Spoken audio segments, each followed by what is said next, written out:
Gators Breakdown, the Gators Fan Podcast, because there's never a dull moment in Gator Nation. The Gators Breakdown Podcast is ready to go. I am your host, David Waters, and you can find me on Twitter at GatorDave_SEC. And joining me this episode to preview the Gators Peach Bowl opponent is Steve Lorenz from 24/7 Sports, the Michigan Insider. We'll break down the Wolverines and all the storylines surrounding Michigan heading into the final game of this 2018 season. Peach Bowl in Atlanta for the Gators, and trying to finish out with 10 wins on the season. But before we get there, remember, you can find Gators Breakdown on news4jax.com/Gators Breakdown. There you'll find all the Gators Breakdown episodes as well as articles from the News for Jax sports team. Also catch us on iTunes, Google Play, YouTube, Spotify. And when using those services, please share, rate, and review the show. And on social media, follow Gators Breakdown on Twitter and Facebook at Gators Breakdown. All right, let's get to Steve Lorenz from the Michigan Insider from 24/7 Sports to preview these Michigan Wolverines. Steve, thank you so much for joining me here on Gators Breakdown. Appreciate it. Yeah, no problem.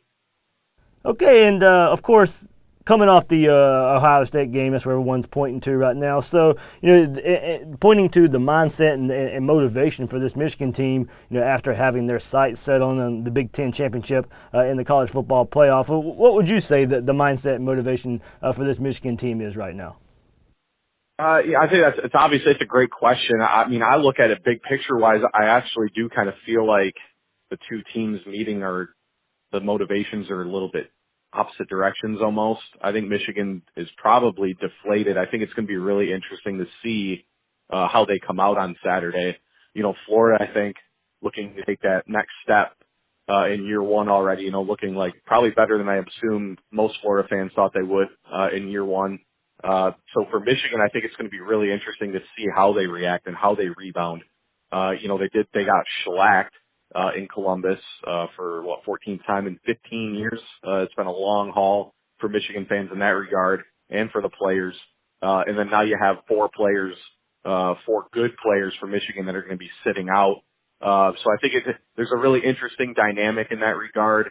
I think defensively, I think there's going to be a lot of desire to reverse what happened in Columbus. I mean, they were the number one defense in the country going into the game. I think they still finished one statistically, but pretty much that unit was embarrassed, maybe for the first real time under Don Brown.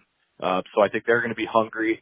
Offensively, I think they're going to want to do a little bit more in the passing game than they have. I think they're going to try to utilize those guys a little bit more on the outside than Nico Collins, Donovan Peoples-Jones. So, I think there's a motivation to finish the season strong. They got beat by South Carolina last year in the bowl game. I think that's still kind of fresh in a lot of these guys' minds too. But in my honest opinion, I feel like the two teams have a lot. It's a different type of situation that they're each playing for in this game. And Steve, the Gator fans, when this game was announced, it was kind of split. It's ho-hum, we're playing Michigan again. But then the other half of the fan base was, hey, it's the Peach Bowl, it's a big-name opponent. So the Gator fan base was kind of split on playing Michigan again. What's the gauge of the Michigan fan base on having to play Florida again? Disappointment. Just if only because it's the third time in 4 years that the two teams have played. I don't think it was anything about, if they played LSU 3 times in the last 4 years. I think it'd have been the same thing. I think fans wanted to see them play somebody a little bit different. I also think, I got to assume that there's some within the fan base that see, Michigan has kind of dominated those last 2 games against Florida and figure that Florida's going to have. That's another aspect of motivation that Florida's going to have coming into this game, is that they're going to want to reverse the trend against Michigan. A lot of the guys on this year's team were there last year at Cowboy Stadium. So, I think for Michigan fans, I think there was definitely some disappointment, but if only just because they've seen the same team 3 times in the last 4 seasons. And Steve, before we move on further in a preview of this Florida-Michigan matchup, what went wrong versus Ohio State? The last game Michigan played. What happened where it just kind of snowballed into the second half of that game, where after halftime, or you get to halftime, it's a game, but then in the second half, Ohio State just comes out and dominates. Biggest thing to me, they played Indiana the week before And one thing I had taken notice of against Indiana, middle of the road, maybe below average team in the Big Ten, but had a good offensive line. They were really able to stop Michigan's defensive front from getting any pressure with just 4 guys. We talked about that going into the Ohio State game, that, if the defensive line played like they did against Indiana, they were going to be in trouble. And it's exactly what happened. You look back to 2 years before this year's game against Ohio State, I think in 2016, 2017 combined, Michigan had something like 36 tackles for a loss in the 2 games against Ohio State. Their defensive front had manhandled Ohio State up front in both those games. This game was a complete reversal of that. Dwayne Haskins was clean in the pocket all day, able to get, they have probably the most athletic group of receivers Michigan had faced, and he was able to just pick them apart. Really, I don't know if he went to the ground maybe once behind the line of scrimmage. And with Haskins now, with Herbert coming back to Oregon, Haskins looking like the top NFL prospect at quarterback. You give a guy like that time with an elite group of receivers, and no matter how good your defense is, they're going to struggle. And so I think that was really the biggest thing that went wrong. Couple coverage mismatches too that Ohio State continued to take advantage of, but again, that still really came down to the fact that Michigan got no pressure with their front four. So that's where I think that they lost the game. The offense, while they ended up with putting up 39 points, I think the offense was still kind of maddeningly inconsistent, made a lot of mistakes. But really, I think this was a game that you would definitely put on the defense. You can't give up 62 points and then say that the offense was the primary reason you lose the game, right? So 62, I thought the pass rush was mediocre at best, and Dwayne Haskins was basically able to just pick them apart. All right, now we'll look ahead, kind of just this season in general and the game coming up Saturday with Florida and Michigan. Steve Lorenz from the Michigan Insider joining us here on Gators Breakdown. Steve, how much of a difference does Shea Patterson make, the Ole Miss transfer in this offense? Of course, Florida Michigan met in the first game last year. Both teams were still trying to figure out the quarterback position, but Michigan had really had it figured out this year with Shea Patterson. Yeah, his season, I think passer rating wise, completion percentage wise, was one of the best in Michigan history, which is pretty impressive when you consider some of the guys that have come through there. I think he's been great. He's reliable. He does not turn the ball over very often. The one thing I think really added for them, and I don't think Michigan used it enough in Columbus, was that zone read where he'd be the keeper. It really hurt Michigan State, Wisconsin, Penn State. Those teams really struggled with that when he had Higdon to give the ball to. It gave him a couple options, and Patterson's really good at knowing when to keep and when to give the ball away. So he's brought, sort of a steadying force, I think, to the offense. And with him coming back next year, you had Dylan McCaffrey, who really looked awesome, when he came in to spell Patterson. And then Joe Milton out of Orlando, and Florida fans probably somewhat familiar with him. The guy with the cannon arm, is kind of that, young guy waiting in the wings who they have really, really high hopes for. So, with Patterson coming back next year, their quarterback room should be one of the better in the country. But his addition, it's made a huge difference for them offensively. They've just been more consistent. They've been able to balance things out a little bit more. And the biggest thing to me is that they didn't turn the ball over nearly as much as they did last year. And I think he's the biggest reason why. If we move to who can help Shea Patterson, well, it won't be Karan Higdon, who announced he will not play in this bowl game. What does the Michigan run game bring to the table without Higdon on the field, and how much of an impact was he on this offense this season? Well, he was first team All Big Ten, so he's another, you talk about Rashawn Gary, Devin Bush, Juwan Bulshovedi. All four of those guys are huge losses. Higdon, Chris Evans is a guy that can be a really good running back, but I think Evans is a guy that's not necessarily your 25 carry, 30 carry guy like Higdon could be if you needed him to be. I think Evans is best utilized in a mix between the passing and running the ball. He's a great receiver out of the backfield as well. So Higdon is going to be a significant loss for them. I think one guy to watch is true freshman Christian Turner is really the guy that's going to kind of probably bear the load on Saturday, I would assume. I think, again, the way that bowl games are kind of shifting, I think to give a true freshman an opportunity now in a game where he's not really going to burn his red shirt, I think is something that Michigan with Hicken out is something that they're going to look to do. Cause second year guy, Maury Samuels, was actually, dismissed from the team a couple weeks ago as well. So that's technically two guys, I guess they maybe would have gotten the ball on Saturday that won't be. So I think the onus is kind of on Turner. I'm interested to see if Michigan uses a little bit more of their fullback. Ben Mason is a guy they've used in a feature back type deal occasionally. I don't know if they'll do more of that on Saturday or not, but that's another potential option. And then, like I said, Evans is kind of the guy, 15 carries, 4 or 5 receptions type guy if they use him the way they want to use him. And we'll move to the other side of the ball. You mentioned no Gary, no Bush on defense. Who are some of the players we can look for in their absence and stepping up for this Michigan defense? Well, it starts with Chase Winovich, I think. I think you could argue that he was their best player defensively. I think it would have been him or Bush, probably the two best players defensively, as far as consistently, and consistency and just production throughout the season.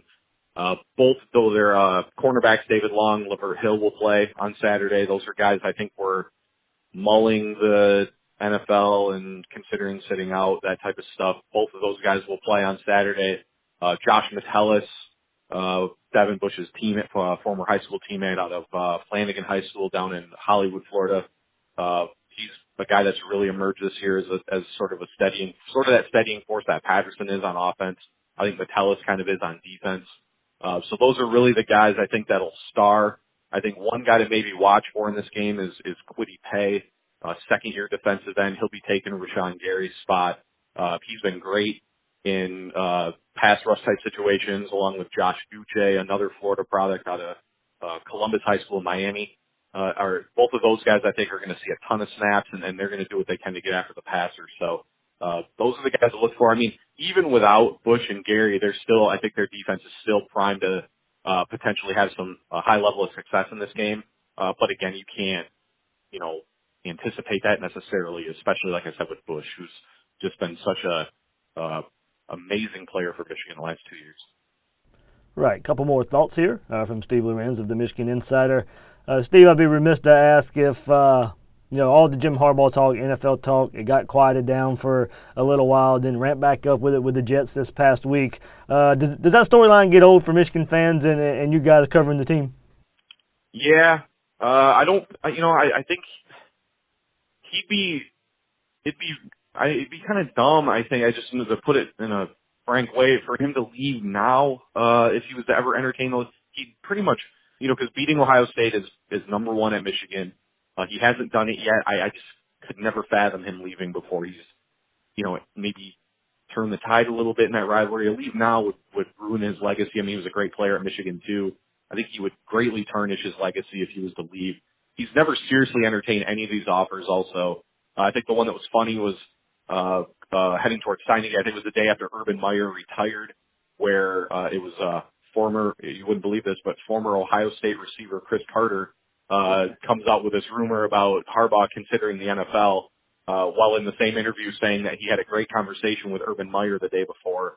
Those of us who have covered Michigan long enough know that these schools are trying to use it against Michigan and to negatively recruit them. So and then the Jets thing, where an NFL team actually has to come out and say that it's not true, kind of goes to show you like how ridiculous some of it kind of gets. So I think it does.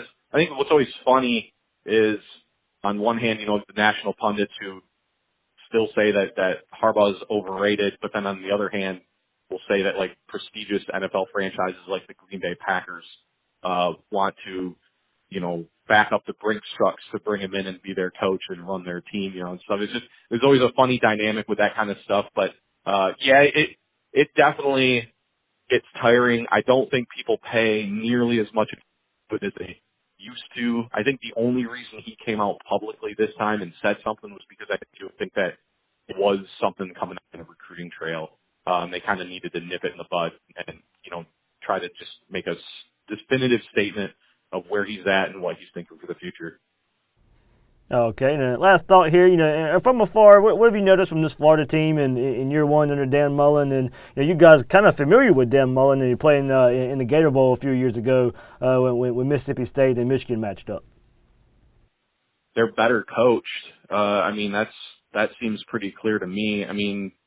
I like Felipe Franks personally. I don't know the full details on how he's done this season. I know he's always had the tools to be a pretty good quarterback. I don't know, is Emory Jones a guy that's going to get a lot of run on Saturday or not in some different packages? I would assume if his red shirt is still available that he will. Defensively, they've always been solid. They were solid last year too. I think it was just Michigan was able to hit on a few big plays. I know they had the weird thing about last year's game was, Michigan ran the ball 3 times on like 3rd and 10 plus and got it. I think they were just kind of not throwaway calls, but field position calls maybe, but then they'd gain like 20 yards on them and move it down the field and would eventually score. I mean, I suspect that this game is going to not be anything like what the last 2 games have been at all. Like I said, I think the factors of motivation are on Florida's side in this game. I'm really, really interested to see how Michigan comes out and plays, particularly on the offensive side of the ball. Their biggest criticism was, they have 3 wide receivers in Nico Collins, Street Black, Donovan Peoples-Jones. All 3 of those guys are excellent players, and I don't think they saw the ball nearly enough against Ohio State, and maybe throughout the season. And so I'm interested to see if Michigan can, match up with them. I know Gardner is playing, correct? So, yep. Then Florida's not having anybody sit out, so they'll be at full force, particularly on the defensive side of the ball. So I think their defensive line will give Michigan some issues, and I think so that'll, with no Higdon, I think there's an opportunity for them to maybe slow down that running game. Because again, I do think Turner may be the guy that gets the most carries. Now you have a true freshman all of a sudden who the workload is on him, and it's a real first opportunity. So I do think there's areas where Florida can really exploit Michigan offensively. That's why I think it's going to be on them to throw the ball and to try to win this game. So I'm torn on who's going to win. I'd almost pick Florida because you're talking about 4 big time players that Michigan's not going to have. You can't replace that, as well as some of the replacements may play. These are 4 guys that have the experience and have the talent to be big timers, and it's Michigan's just they're in a no-win situation in my opinion, because the fan base is always out for blood. If they lose this game, they're going to get there's going to be a bunch of crap like they usually get, the fans and some of the media. But then they also have these 4 top players who are all not going to be playing. And who knows, they may limit the snaps of some of the other seniors. It's hard to say. So I don't know. It's one of the weirder games I can remember. I think the game in Columbus really just sent things into just like a dizzying state right now, because nobody expected Michigan to not lose, but to get beat the way they did. And so I think everyone's just kind of like, yeah, we have no idea what's going to happen. Yeah, it's kind of the way I see it too. I don't really know what, like you said, the players out and the mindset and bowl games in general. I don't really know what to expect. You don't know the motivations of these teams, so glorified exhibitions. But this one should be fun in Atlanta in the Peach Bowl, big time setting. So hopefully both teams come out willing to fight. Should be a fun game. I assume it will be. Like I said, I think Florida has a real opportunity, in my opinion. I mean, that's kind of the way I'm looking at it. I think they have a real opportunity on Saturday. Yeah, Gator fans are ready for some positive mojo, and definitely at least give Michigan a game for the first time in a while. So, Steve Lorenz from the Michigan Insider on the 24/7 Sports Network. Steve, thank you so much for joining us here on Gators Breakdown. Appreciate it. Thanks as always. Great insight there from Steve. And hey, let's get into this game. And of course, the big story, of course, the Michigan players sitting out here: defensive end Rashawn Gary, linebacker Devin Bush, he's the Big Ten Player of the Year, and running back Karan Higdon, and also now recently the starting left tackle Juwan Bashel Beatty, also now sitting out. He's been limited with an injury going back to 2 games ago versus Indiana, but didn't play versus Ohio State. But hey, look, replacing Bush means you're replacing a team-leading 79 tackles, 9 of those for a loss, and 5 sacks. As I mentioned, he's Big Ten Player of the Year there. So Michigan's going to have to replace Big Ten Player of the Year and all those stats there. And also on the other side of the ball in Higdon, Michigan has to replace a running back that averages 107 yards a game, 5.3 yards a carry, and gain 1,220 yards on the ground this year. And hey, look, you go look at Rashawn Gary as well. He missed 3 games this season, so he still gets kind of overlooked as much as a guy with his stature can get overlooked. But missed 3 games this season. But look, Michigan's pretty deep on the defensive line, but it's still tough to replace the best that Gary can bring. He's still ranked 5th on the team with 44 tackles.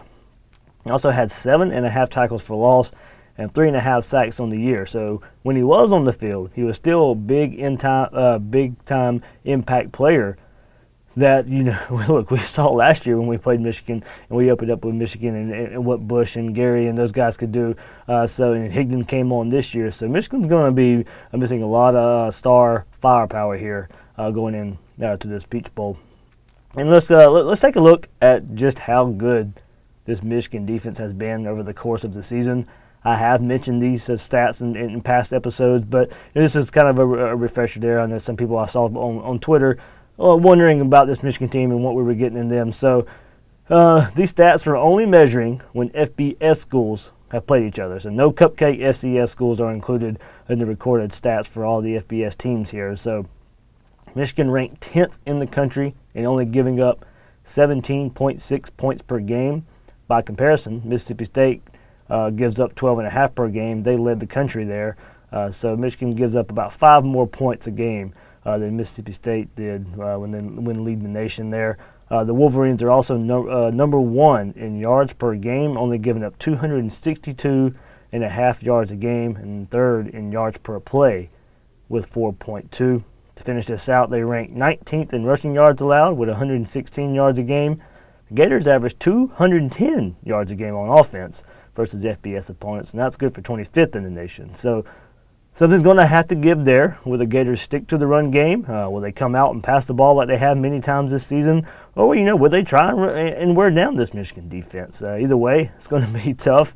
The Wolverines placed the number 1 overall pass defense in the nation, only giving up 146 yards per game through the air. The Gators are averaging 196.6 yards a game, ranking 94th in that category.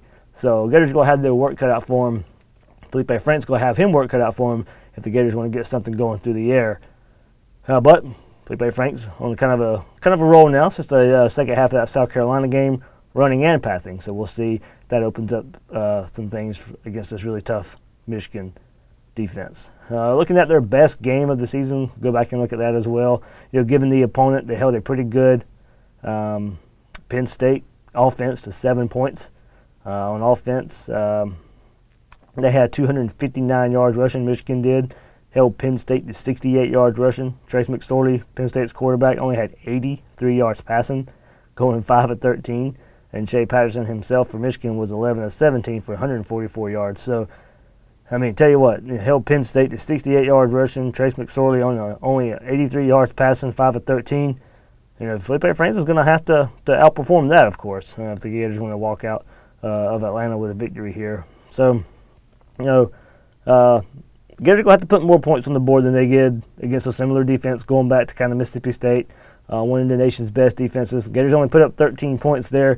You wouldn't expect that to be enough points here to get a win versus Michigan. So, have to be putting up pretty good stats against one of the best defenses in the nation that the Gators will play this year. One advantage the Gators will have, if you want to move to the Gators defense, is Mullen and his experience are going to get Shea Patterson. Don't know how much that plays into it. We'll see. Kind of an up-tempo, mobile quarterback. Hey, look, those types have given Florida issues at times this season. Patterson averaged over 4 yards attempt on the ground, and most of that comes when the play breaks down. Mullen mentioned that's where Patterson is difficult to defend. Quote, he has the ability to improvise within the offense, not just take off and run to try and scramble to stay alive and make big plays. So Mullen coached against Patterson when Patterson was at Ole Miss back in 2016. So on the season this year, 2018, Patterson has thrown for 2,354 yards, 21 touchdowns, 5 interceptions. He's been a steady quarterback, but not spectacular for the Wolverines here. So while we know the Gators' pass rush can wreak havoc, and with Michigan starting left tackle out for this game, there's going to be some opportunities to get to Patterson. look for Ja'Kai Polite to come out wide on his pressure. He does that a lot. So, keeping contained is a must here, but also keeping constant pressure will also be the key on Patterson. So it's going to be interesting to see how much Patterson can break contain. If Polite his best pass rushes is when he goes out wide and gets around that tackle. So there's going to be opportunities for Patterson to make some play with his legs. So I think look for big plays to go both ways here, especially when it involves Ja'Kai Polite coming off the edge. So, hopefully, if you want to go back to Michigan's worst, I've been describing here they're good. If you want to go back to their worst, that was their last game of the season, the last game that they played. Hopefully Florida can do something similar to Michigan, to what Ohio State did to the Wolverines. Michigan entered that Ohio State game leading the nation, much like they do now in passing yards allowed per game, passing yards allowed per attempt, completion percentage allowed, passer rating allowed, led the nation in pass defense, for the third season in a row going into that last game of the season. And the Buckeyes entered the game second nationally in total offense, so you knew what could be done from that Buckeyes offense, and it was Haskins and the Buckeyes in that offense that really showed up. Buckeyes, Ohio State, 62 points, marked the second most Michigan has allowed in 139 seasons. Also marked the most games Jim Harbaugh has ever allowed as a head coach, and the most defensive coordinator Don Brown has ever surrendered as a defensive coordinator. Ohio State finished the game with 573 yards of offense on 8.8 yards per play. And we talked about how good that Michigan defense was, but no pass rush versus Ohio State. Michigan 31 sacks on the season, none versus Ohio State. Michigan pressure on Dwayne Haskins, non-existent. Buckeyes quarterback picked apart Michigan, and it was mostly because Michigan couldn't get to him, and he picked them apart. Crossing routes, wide receivers, Buckeye wide receivers open all game long. 0 sacks on Haskins when he finished with 318 yards passing, 5 touchdown passes as well, 19 to 30. So Michigan was expected to take advantage of Ohio State's kind of weakness being along their offensive line, and it was the direct opposite. So Florida's offensive line, much maligned in the past, really good season this year, doesn't give up a lot of sacks. Felipe Franks gets rid of the ball, so it was going to, I do expect Michigan to get some pressure. I think play calling will kind of help there. Do we go back to what we saw versus Michigan and a ton of screens? That option play with Franks and P. Ryan that was so popular at midpoint of the season. I think we're going to see a lot more of those plays there. So looking at what Michigan did on offense against Ohio State, 161 total rushing yards, and the Ohio State defensive front able to pressure Patterson all game, sacked him 3 times, and knocked him out of the game. So if you can get to him there, he may not be able to stay healthy as he's coming off of their last game, not finishing the game. They knocked him out. I think he did finish the game. Shea Patterson did, but Ohio State was able to knock him out there. So all in all, what we got here? Mullen, 6-2 in bowl games over 8 seasons at Mississippi State. Would have been 7-2 if you want to count last year's Tax Slayer bowl win against Louisville, and that was Dan Mullen's team.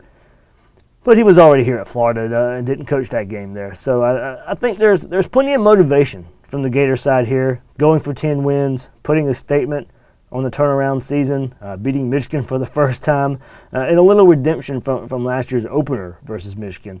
Yes, it's a different year, but too many players on this team were embarrassed last year versus Michigan. It was Frank's first start. Offensive line was pushed around. Jordan Scarlett didn't play because of the credit card scandal. The defense was pushed around by a very average Michigan offense. Many of the Michigan players were on that team playing as well, so there's plenty of incentive for redemption on this Gators team. I'm not going to sit here and say Florida players care more about this game because I don't know that, for sure.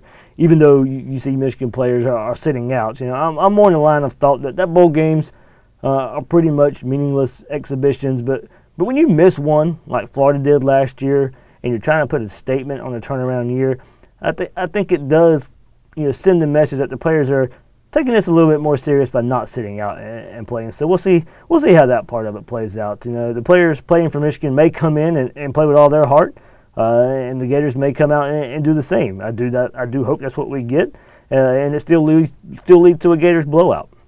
I see the thought out there from fans that the outcome of this game might be hit with an asterisk because Michigan players sitting out. Well, oh well. That's not our problem. That's their problem. I'll remember a win if it happens. I won't remember how it happened.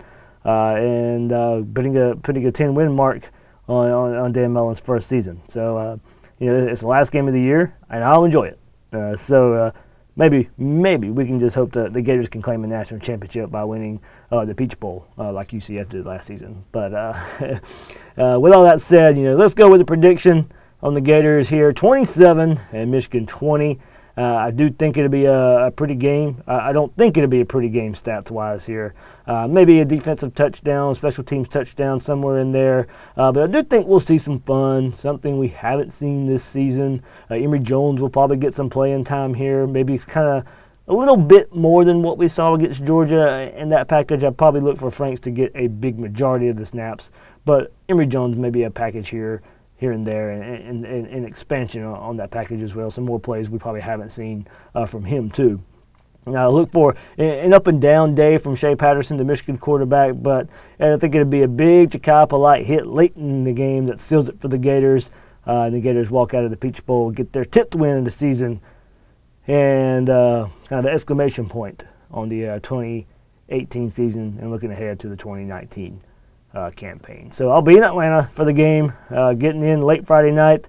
I'll be around Saturday before the game and after the game around downtown Atlanta, so keep an eye out, and let's go have some fun in Atlanta as Gator Nation, hopefully with a Gators victory, but should be a good time, should be fun. You see all the videos that the social media team for the Gators is putting out. They're having a lot of fun as well. So, last game of the season, let's go have some fun, and hopefully an exclamation point, as I said, to end this season. Thanks to Steve Lorenz from 24/7 Sports and the Michigan Insider for joining me here and giving the Michigan side of things. Pretty good preview there, getting you set and ready for the Peach Bowl. I'm your host of Gators Breakdown, David Waters. You can find me on Twitter at GatorDave_SEC. Guys and girls out there, thanks for listening to this episode of Gators Breakdown.